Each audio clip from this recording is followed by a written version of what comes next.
Every time you touch me, I think about how much better he'd be, she said casually while I cooked dinner. So I moved out that night. Now she's drunk texting apologies. Hey viewers, before we move on to the video, please make sure to subscribe to the channel and hit the like button if you want to see more stories like this. Thanks. The garlic sizzled as it hit the hot olive oil, releasing a scent that, to me, smelled like home. I gave the pan a shake, watching the translucent slivers dance. It was a Thursday, and Thursday was pasta night. Not just any pasta, but her favorite, linguine with clams, a splash of white wine, and a ridiculous amount of fresh parsley. She'd had a shitty day at work. I'd seen it in the tight set of her shoulders when she'd walked in, dumping her bag by the door with a sigh. So, I was deploying the big guns.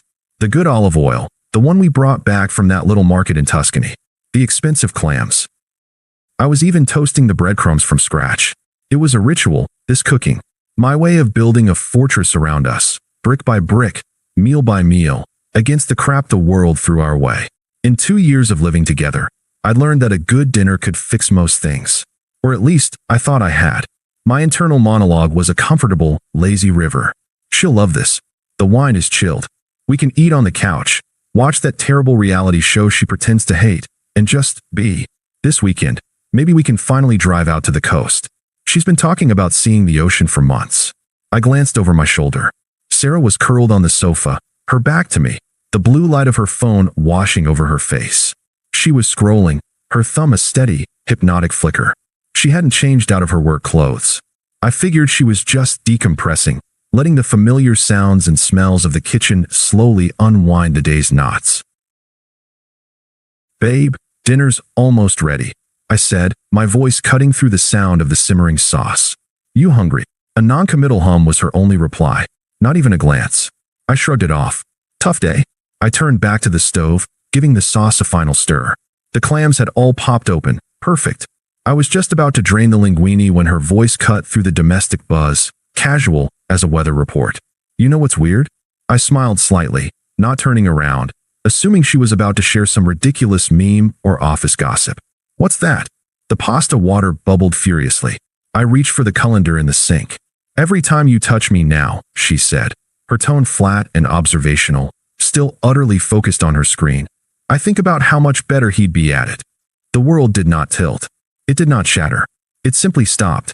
My hand, hovering over the colander, froze.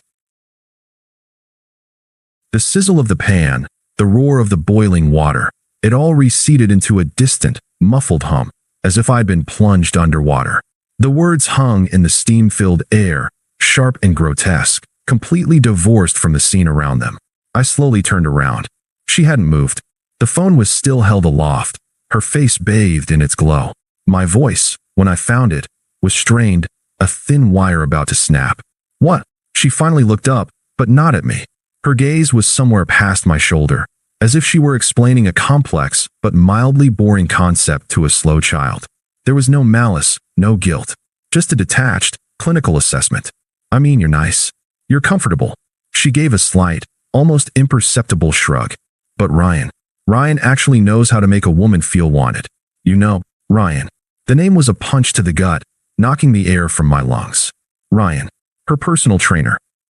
The guy with the too white smile and the constant posts about optimizing your life.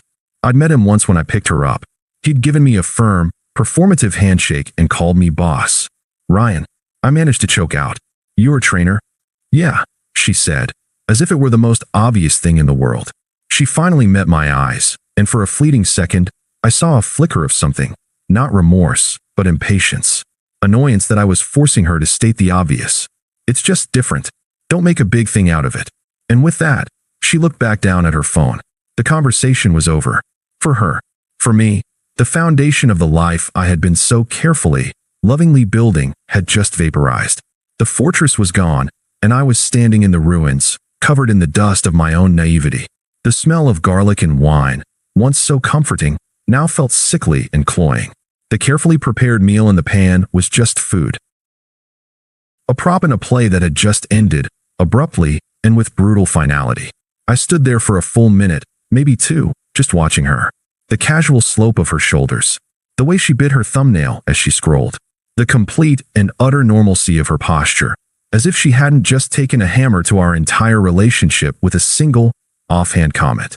Don't make a big thing out of it. Slowly, mechanically, I turned off the burners. The sizzling died. I drained the pasta, the steam rising to fog the window over the sink. I didn't speak. I plated the food. 2 plates. I carried them to the small dining table and set them down. Dinner's ready, I said, my voice a stranger's. She uncurled herself from the couch and came to the table, sliding into her usual chair. She picked up her fork and began to eat. I sat across from her, looking at my own plate. The linguine looked perfect, the clams plump, the parsley bright green. It looked like a photograph from a cookbook. I picked up my fork, pushed the food around, and brought a single, tasteless bite to my mouth. We ate in a silence so profound, so heavy, it felt like a physical presence in the room. The only sound was the clink of her fork against the plate and the deafening echo of her words, playing on a loop inside my shattered head.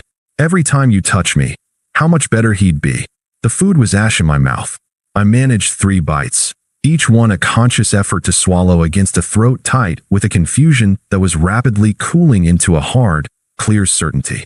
Sarah ate with a disturbing normalcy, occasionally glancing at her phone, which she'd placed face up next to her plate. She was waiting for a notification. From him, I realized.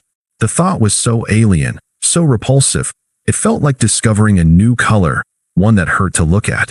"This is good," she said, not looking at me. It was an automatic response, a social nicety uttered into the void. She didn't mean it. Or maybe she did, and that was worse, that she could compartmentalize so completely, enjoying a meal prepared by the man whose touch she'd just declared inferior. I didn't reply. I just watched her, studying the familiar landscape of her face as if seeing it for the first time. The small scar above her eyebrow from a childhood fall, the way she tucked a strand of hair behind her ear. These details, once the map of my affection, were now just data, neutral information. When she was finished, she took her plate to the sink, rinsed it quickly, and put it in the dishwasher. "I'm beat," she announced, stretching. "Gonna take a shower and crash. You coming to bed soon?" The question was so mundane, so utterly divorced from the nuclear bomb she'd dropped an hour ago, that I almost laughed. A bitter, broken sound lodged itself in my chest. "Every time you touch me," the words echoed, sanitizing any thought of sharing a bed, a shower, a space with her. "I've got some stuff to clean up," I lied, my voice remarkably steady. "I'll be in later." She nodded, already halfway down the hall. "Don't stay up too late." I listened to the shower turn on. The familiar groan of the pipes. That was the soundtrack of our shared life. And now, it was just noise. I stood up, cleared my plate, and dumped the entire, beautiful, uneaten meal into the trash. The clams, the linguine, the toasted breadcrumbs. It felt symbolic, but not in a dramatic way. It was just efficient, getting rid of something that was no longer needed. I didn't go to bed. I sat on the couch, in the spot she had vacated. The cushion was still warm. I stared at the blank, black screen of the television, my mind not racing, but methodically planning. The shock had been a flash fire, burning away the emotion and leaving behind a landscape of cold, hard facts. Fact, she did not respect me. Fact, she was emotionally, and likely physically, entangled with another man. Fact, this was not my home anymore. It was a set, and my part in the play was over.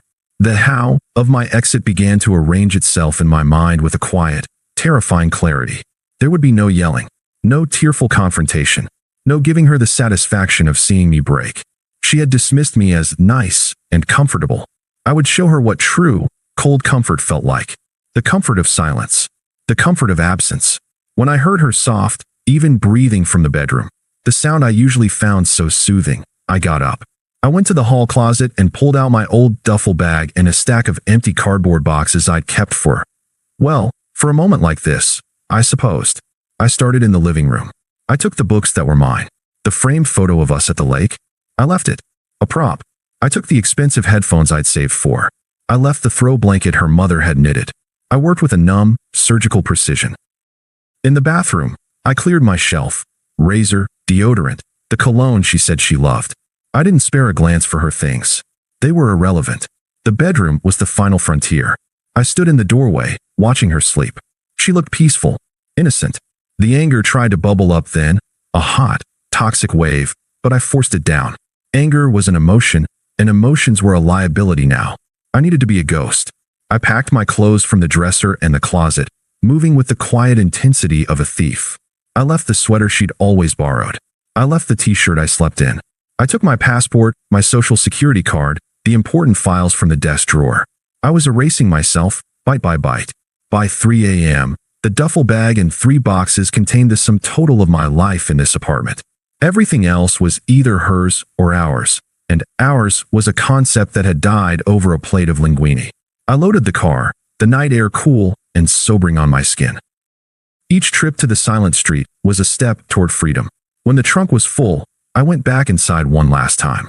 I took a picture of the clean, empty space in the closet where my clothes had been. I took a picture of the bare shelf in the bathroom. I wasn't sure why. Evidence, maybe. Proof that I had been here, and now I was not. Then, I took the key off my ring. The little silver key to this apartment I'd called home. I placed it squarely in the middle of the kitchen counter, on the spotless granite where I had cooked our last meal. I closed the door behind me without a sound. The click of the latch was the quietest, most definitive sound I had ever heard. I didn't go to a hotel. I drove to a 24-hour diner on the other side of town, ordered a coffee I didn't drink, and at 9 a.m. on the dot, I called my boss. "Hey, it's Mark," I said, my voice impressively normal. "I'm dealing with a personal emergency. I need to take the day." Then I called the landlord, Mr. Peterson. "Mr. Peterson, Mark Higgins. I'm calling to formally remove myself from the lease at 214 Maple Drive, effective immediately. My partner, Sarah Reed, will be assuming full financial responsibility from this point forward. I am emailing you a signed letter to that effect as we speak." There was a pause on the other end. "Is everything all right, son?" "Everything is settled," I said, the phrase feeling perfect on my tongue. "Thank you for everything." I hung up. I sat in the diner booth, the hum of the fluorescent lights overhead, and I waited. I didn't have to wait long. My phone buzzed on the Formica table. "Sarah." I watched it ring, a strange sense of calm settling over me. The screen went dark. A moment later, it lit up again with a voicemail notification. I took a sip of my cold coffee and played it on speaker, the tinny sound barely rising above the clatter of plates. Voicemail 1. Her voice was a mix of confusion and rising panic. "Mark? Where are you? All your stuff is gone. What the hell is going on? The closet is empty. Your shampoo is gone. What is this? Call me back. This isn't funny." I deleted the voicemail. I finished my coffee. The silence in my new, temporary life was no longer heavy. It was light. It was mine. And it was just beginning. The first week was a study in silence. I rented a furnished studio apartment on the opposite side of the city. It was a blank canvas, beige walls, a single window looking out onto a brick wall, a couch that smelled faintly of cleaner. It was perfect. There were no ghosts here. No memories in the corners. No lingering scent of her perfume in the air. The silence was the first gift. In the old apartment, silence had been a tense, waiting thing. Here, it was just quiet, peaceful. I didn't have to listen for the judgment in a sigh or the dismissive tap of a phone screen. I could just be. I didn't block her number. A part of me, the part that was still processing the sheer audacity of her betrayal, needed to see it play out. Leaving the line open wasn't about hope. It was about witnessing the consequences. It was a passive, powerful act of spectatorship. My healing wasn't dramatic. It was procedural, like my packing had been. I found a gym, a no-frills, meat and potatoes place with clanging iron and grunting men, a universe away from Ryan's sleek, perfumed torture chamber. I went every day.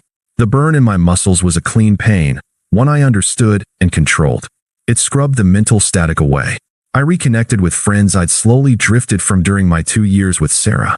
We went to a sports bar, ate wings, and laughed about things that had nothing to do with my collapsed life. They didn't ask, and I didn't tell. It was a relief. My internal voice, once a confused and wounded echo of her words, began to change. It became clearer, sharper. "She was a weight you didn't know you were carrying," it said one morning as I enjoyed coffee in the quiet of my studio. "And now you're free." The text started after about 10 days. The first one was Shrutan Shingdug, tinged with a frustration that I wasn't playing my assigned role. Text 1, from Sarah. "Okay, I get it, you're mad. Can we please talk? The landlord is being a dick about the rent." I read it, felt nothing, and put the phone down. I was in the middle of applying for new jobs, ones with better pay and a clearer path forward. My future was a spreadsheet, not a therapy session. The voicemail came 2 weeks later. Her voice was different, shakier, stripped of its casual cruelty. Voicemail 2. Her voice was thick, as if she'd been crying. Mark. I saw Ryan at the gym with Sarah. He was doing the same things with her. The same stretches, the same adjustments. He was whispering to her. I was just one of. God, I was so stupid. Please, I need to talk to you. I can't do this alone. A grim smile touched my lips. One of many. The great Ryan, the man who knew how to make a woman feel wanted, had a conveyor belt of clients. She wasn't special. She was just available. The irony was so perfect it was almost poetic. I didn't call back. I deleted the voicemail and went for a run. The rhythm of my feet on the pavement was a better conversation than anything I could ever have with her. The drunk texts began a few nights later. They were a messy, pathetic cascade, a window into a life unraveling in real time. Text 3, 1:14 a.m. I'm so sorry. I never meant it. You were the best thing I ever had. I was just scared. Ryan is a piece of shit, and I miss you so much it hurts. Text 4, 1:27 a.m. Do you ever think about me? I think about you all the time now. I can't believe I said that to you. It was the worst mistake of my life. Text 5, 1:51 a.m. Please answer me. Just one text. I have no one to talk to. I read them in the clear, sober light of the next morning.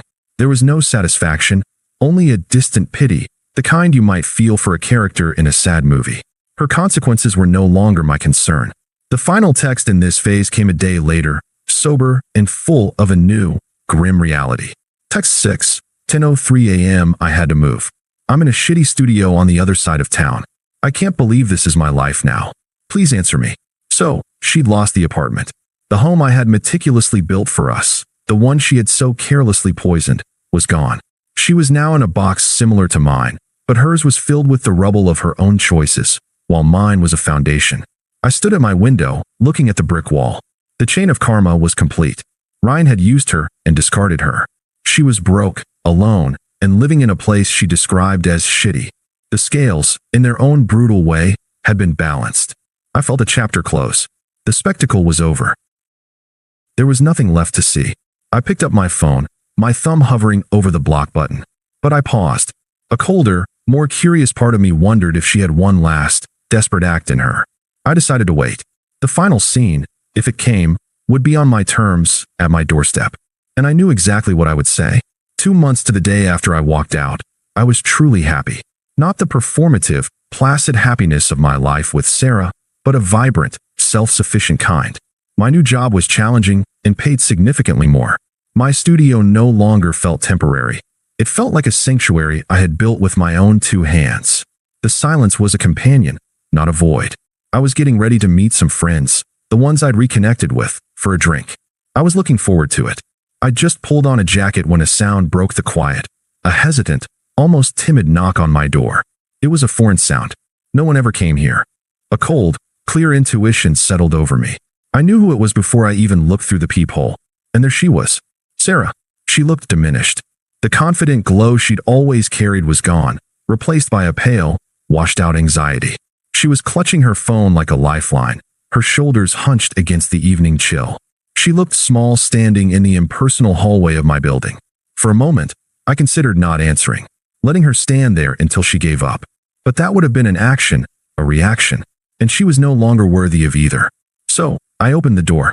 Her eyes widened, a frantic hope flashing in them like a dying light bulb. Mark. God, you look good. She was right. I felt good. The gym, the peace, the lack of emotional drain, it had all physically reshaped me. I didn't smile. I simply leaned against the doorframe, crossing my arms, completely relaxed. The picture of a man interrupted, not a man confronted. Can I help you? I asked, my voice flat and polite, as if she were a stranger asking for directions. The hope in her eyes flickered. My calm was clearly not what she'd prepared for. She'd expected anger, tears, or at least some kind of emotional opening she could claw her way into. I got your address from Jake. She swallowed, her gaze dropping for a second. I had to see you. I'm so sorry. What I said, it was the biggest mistake of my life. I said nothing. I just watched her, letting the silence press down on her. Ryan was nothing, she continued, her voice gaining a desperate, wheedling tone. A lie. He was using me. You're everything. You were always everything. She started to cry then, quiet, pathetic tears that tracked through her makeup. It was a performance, and a poor one. I felt nothing. Not pity, not schadenfreude. It was like watching a sad commercial for a product I would never buy. "Can we just talk?" she pleaded, taking a half step forward. "For a minute? Please." This was it. The moment her casual cruelty met its final, unmovable end. I looked her up and down, not with lust or nostalgia, but with a mild, detached amusement, as if assessing a mildly inconvenient piece of furniture left in the hallway. Then I delivered the line I'd been crafting in my head since the first drunk text. "Is Ryan busy tonight?" I asked, my tone light, almost conversational. The effect was instant and devastating. Her face, already pale, went bone white. Her jaw went slack. She physically recoiled as if I'd slapped her. The reference to her own words, thrown back at her not with rage, but with a mocking, casual precision, shattered the last of her composure. She understood then that I had not just been hurt, I had been listening, and I had remembered. I let the question hang in the air for a beat, letting the full, brutal weight of the irony crush her. Then, I finished it. "Because I definitely am." I didn't wait for a reply. There was nothing left to say. I didn't slam the door in a fit of drama. I simply closed it. The sound was soft, firm, and utterly final. A period at the end of a terrible sentence. I stood there for a second listening. I heard a choked sob, then the sound of her footsteps retreating, quickly, down the hall. The ghost of her pathetic expression was already fading from my mind, unimportant and forgotten. I turned away from the door. The silence in my apartment rushed back in, but it was no longer just an absence of sound. It was peaceful. It was full. It was mine. Thanks for watching. Make sure to subscribe to the channel and hit the like button. What do you think about this story? Share it in the comments.